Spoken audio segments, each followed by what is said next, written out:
So, good morning or good afternoon. It is Friday of Shabbos Kodesh and it is Purim Katan. So, I'm only slightly inebriated this morning. Just came back from the Kaisel. I had a nice ride in with a good friend Mark.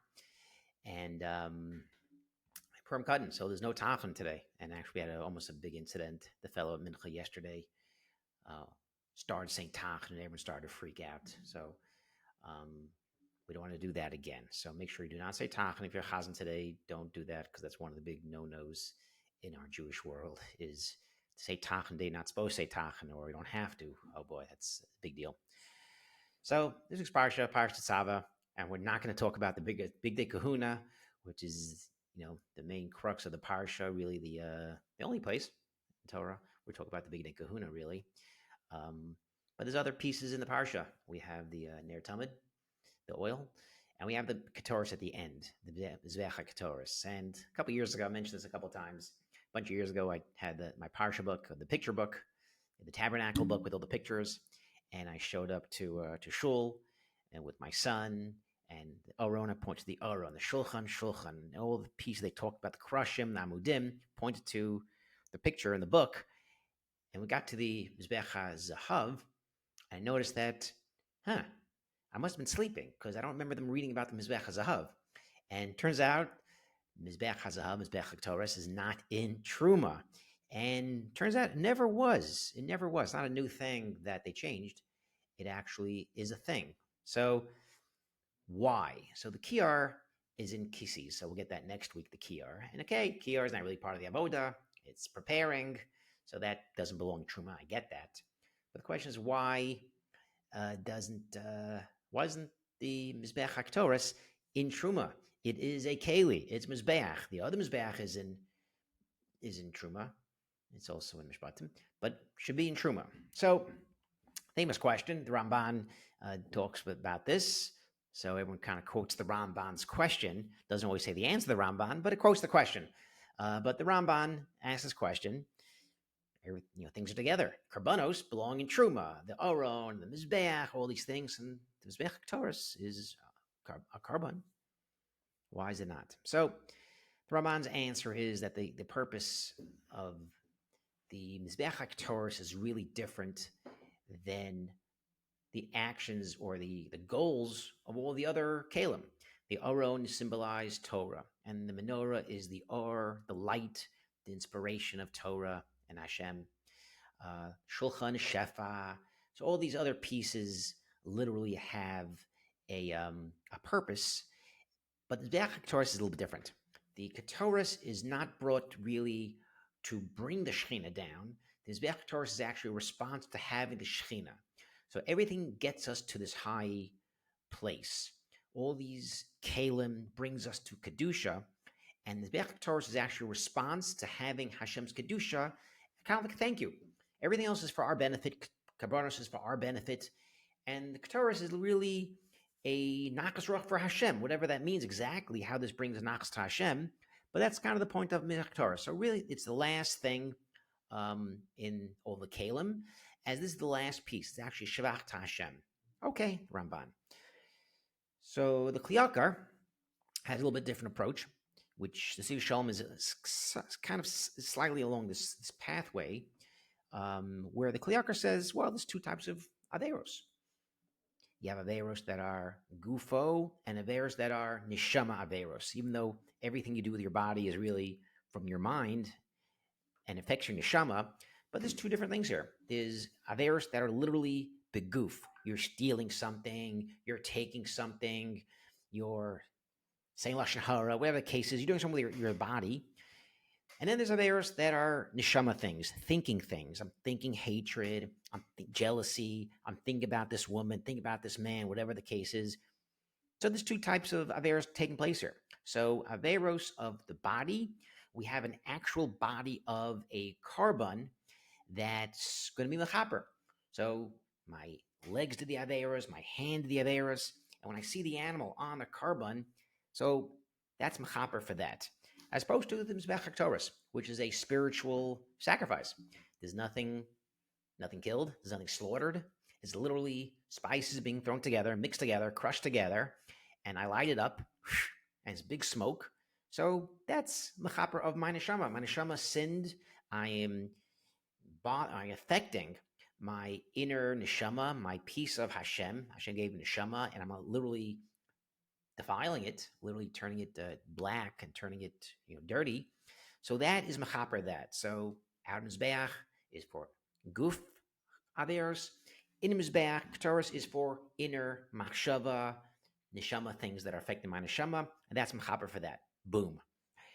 The Nesivos Shalom goes a step further. The Nesivos Shalom is the opinion of being kadosh isn't just being the straight and narrow and drawing the line in the sand where good and bad, but it's actually taking another step where not just bad things to stay away from, but optional things that may not crazy be usser. I'm staying away from that. I want to kind of take another step in. So this always comes to mind. What does he mean by that? So I always think of papagayas. So everyone who's listening to this, I'm sure, has been to papagayas at least once in their lives, and has been to the all you can eat.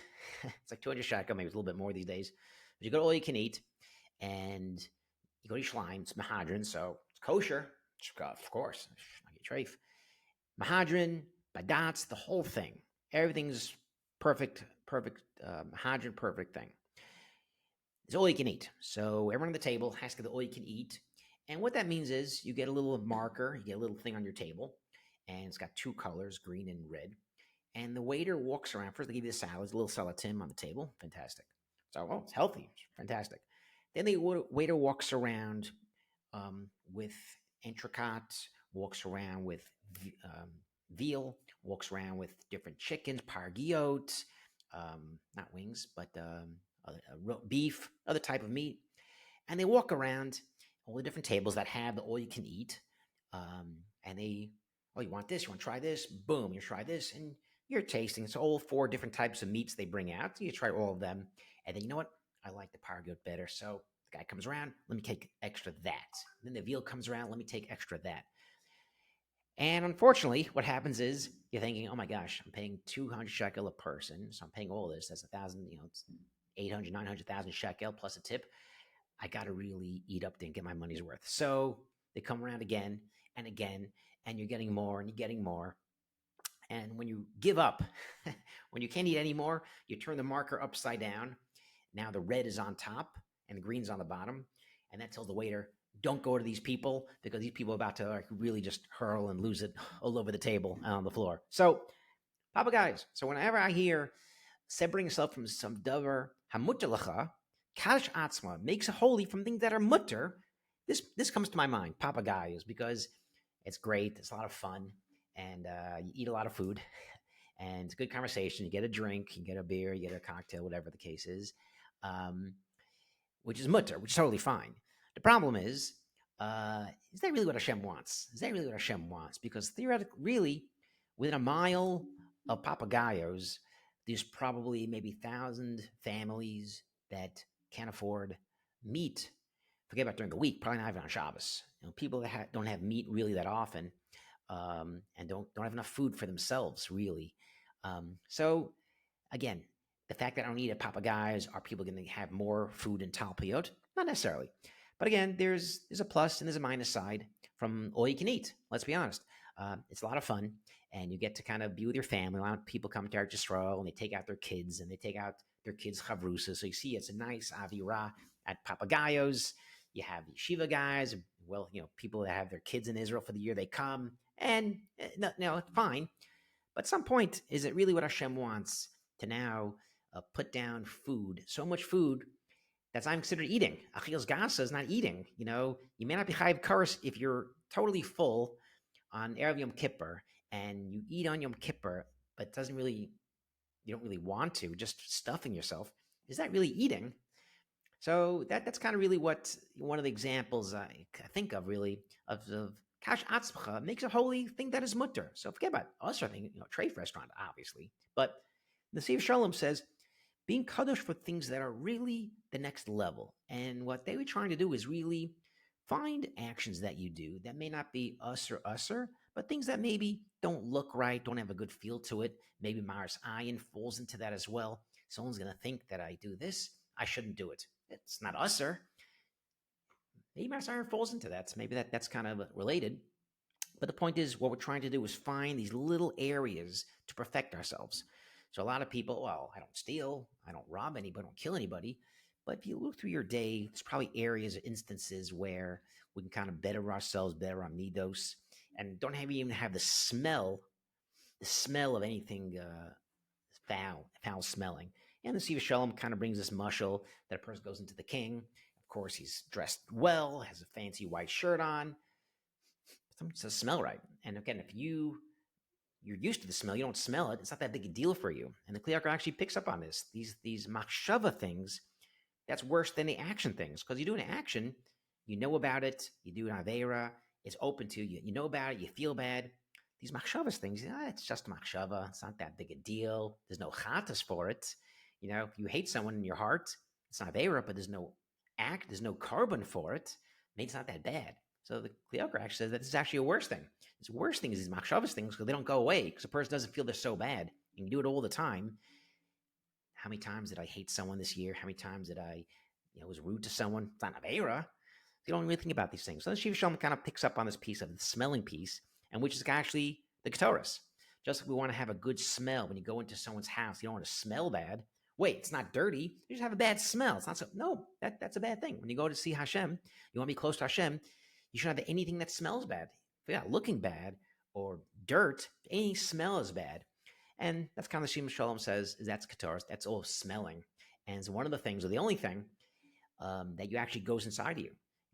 The smell, neshama affects it. You have besamim, neshama appreciates it. Everything else, all the other things, it's external. You see things, you hear things, you can feel things. But the only thing that really goes into your soul, into you, is the smell. And hopefully, we kind of look at this parsha a little bit differently. We'll look at Ketoras.